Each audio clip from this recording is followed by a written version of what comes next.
Hello, എന്തൊക്കെയുണ്ട്? അപ്പം കുറേ നാൾക്ക് ശേഷമാണ് ഞാനൊരു വീഡിയോ ആയിട്ട് വരുന്നത് കേട്ടോ.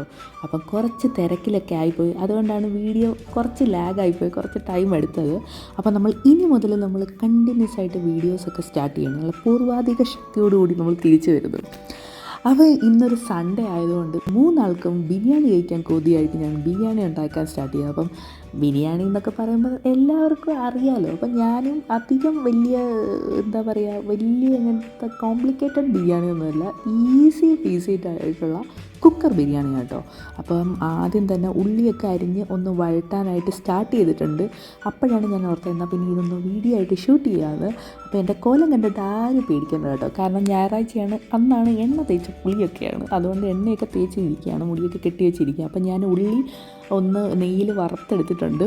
പിന്നെ അക്കൂട്ടത്തിൽ തന്നെ നമുക്ക് ഗ്രേവിക്ക് വേണ്ടിയിട്ട് കുറച്ച് ഉള്ളി കുക്കറിലും കൂടെ ഒന്ന് വഴറ്റുന്നുണ്ട് കേട്ടോ. അപ്പം ആ കുക്കറിനകത്ത് ഉള്ളിയും പച്ചമുളകും ഇഞ്ചിയും വെളുത്തുള്ളിയും എല്ലാം കൂടി ഇട്ടിട്ട് ഒന്ന് വഴറ്റിയെടുത്തതിന് ശേഷം ഇതിലേക്ക് തക്കാളി ചേർക്കുന്നുണ്ട്. അപ്പോൾ തക്കാളിയൊന്നും വലിയതായിട്ട് പഴുക്കാത്ത തക്കാളി ആയതുകൊണ്ട് അധികം പുളിയൊന്നും ഇല്ല, അതുകൊണ്ടാണ് കുറച്ചധികം ഞാൻ ചേർത്തത് കേട്ടോ. അപ്പോൾ എല്ലാം കൂടെ ഒന്ന് വഴറ്റിയെടുക്കുന്നുണ്ട് കേട്ടോ. അപ്പോൾ ആ സമയം കൊണ്ട് ക്ഷീണം മാറ്റാൻ വേണ്ടി അതിനായിട്ട് സംഭാരം ഉണ്ടാക്കി എനിക്ക് തരാമെന്ന് പറഞ്ഞിട്ട് സംഭാരം ഉണ്ടാക്കിക്കൊണ്ടിരിക്കുകയാണ് കേട്ടോ. അപ്പോൾ ആദ്യം തന്നെ മോരും പച്ചമുളകും കറിവേപ്പിലയും പിന്നെ കുറച്ച് ഇഞ്ചിയും ഉപ്പും കൂടെ ഇട്ടിട്ട് എല്ലാം കൂടെ ഒന്ന് അടിച്ചെടുത്തിട്ട് തരാമെന്ന് പറഞ്ഞിട്ടുണ്ട്. അപ്പോൾ മുളക് ഇച്ചിരി കുറച്ചാണ് ഇട്ടേക്കുന്നത്, കാരണം ആവിക്കുട്ടിക്ക് അധികം എരിവ് പറ്റില്ല. അപ്പോൾ ആ കൂട്ടത്തിൽ ഞാൻ കുറച്ച് മാങ്ങയും കൂടെ ഉള്ളതുകൊണ്ട് ഞാൻ അച്ചാറും കൂടെ ഇട്ട്, കാരണം ബിരിയാണി കഴിക്കുമ്പം അച്ചാറൊക്കെ ഉണ്ടെങ്കിൽ ഒരു എന്താ പറയുക, ഒരു ഗുമ്മാണല്ലോ. അപ്പം ഉള്ളിയൊക്കെ വറുത്ത് വന്നിട്ടുണ്ട്. ആ കൂട്ടത്തിൽ ഇടയ്ക്കിടയ്ക്ക് എടുത്ത് തിന്നുന്നുണ്ട് കേട്ടോ, കാരണം നമുക്ക് ഉള്ളിയൊക്കെ ഇങ്ങനെ വറുത്ത ഉള്ളിയൊക്കെ ആരാണ് കഴിക്കാണ്ടിരിക്കുന്നത്, അതൊക്കെ നമ്മുടെ വീക്ക്നെസ് അല്ലേ.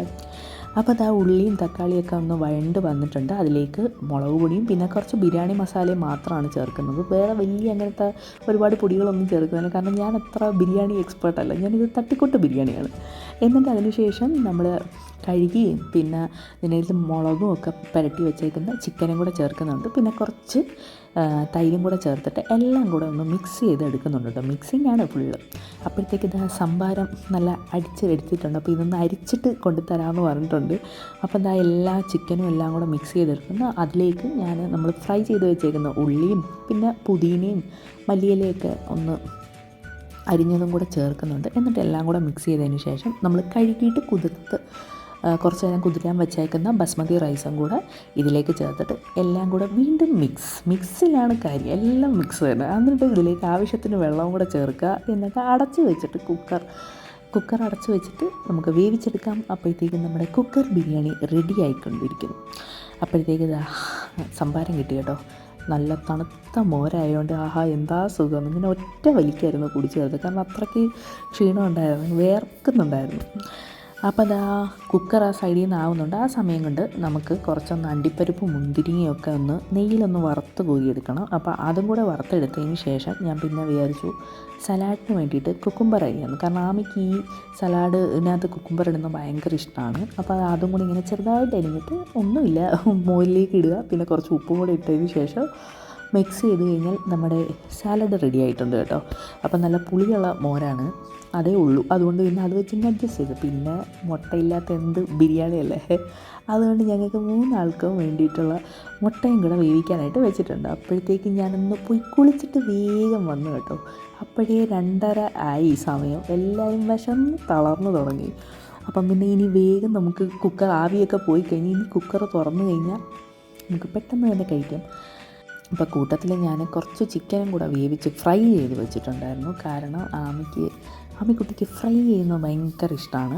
തുറക്കുമ്പോൾ എന്താ മണം, ബിരിയാണീൻ്റെ കുറച്ചെങ്കിലും മണമൊക്കെ വരുമല്ലോ, അതാണ് ഒരു സുഖം. എന്നിട്ട് ലാസ്റ്റ് ഞാൻ കുറച്ചധികം എരിവുണ്ട്, കാരണം ബിരിയാണി എരിവില്ലാത്ത എന്ത് ബിരിയാണി. എന്നിട്ട് ലാസ്റ്റ് കുറച്ച് നമ്മൾ വറുത്ത് വെച്ചേക്കുന്ന ഉള്ളിയും അണ്ടിപ്പരിപ്പ് മുന്തിരിയും എല്ലാം കൂടെ ചേർക്കുന്നുണ്ട്. അപ്പോൾ ഇത് വിളമ്പുന്ന ജോലി അരുണേട്ടനാണ് കേട്ടോ കൊടുത്തേക്കുന്നത്, കാരണം അരുണേട്ടൻ നല്ല അടിപൊളിയായിട്ട് വിളമ്പിത്തരും. അപ്പം നമ്മൾ ഇനി വേഗം കഴിക്കട്ടെ കേട്ടോ. അപ്പം നിങ്ങൾ ഇതുപോലെ സൺഡേ ഒക്കെ നല്ല അടിപൊളിയായിട്ട് ഇഷ്ടമുള്ള ഫുഡൊക്കെ കഴിച്ച് നല്ല അടിപൊളി ഹാപ്പി ആയിട്ടിരിക്കുക കേട്ടോ. അപ്പം നിങ്ങൾക്ക് എൻ്റെ വീഡിയോസൊക്കെ ഇഷ്ടപ്പെടുന്നുണ്ടെങ്കിൽ ഒന്ന് ലൈക്ക് ചെയ്യുക, ഷെയർ ചെയ്യുക, സബ്സ്ക്രൈബ് ചെയ്യുക. പിന്നെ അടിപൊളി എന്തെങ്കിലും ഐഡിയാസ് ഉണ്ടെങ്കിൽ അതും കൂടെ കമൻറ്റ് പോരട്ടെ. അപ്പോൾ വേറെ വീഡിയോ ബൈ.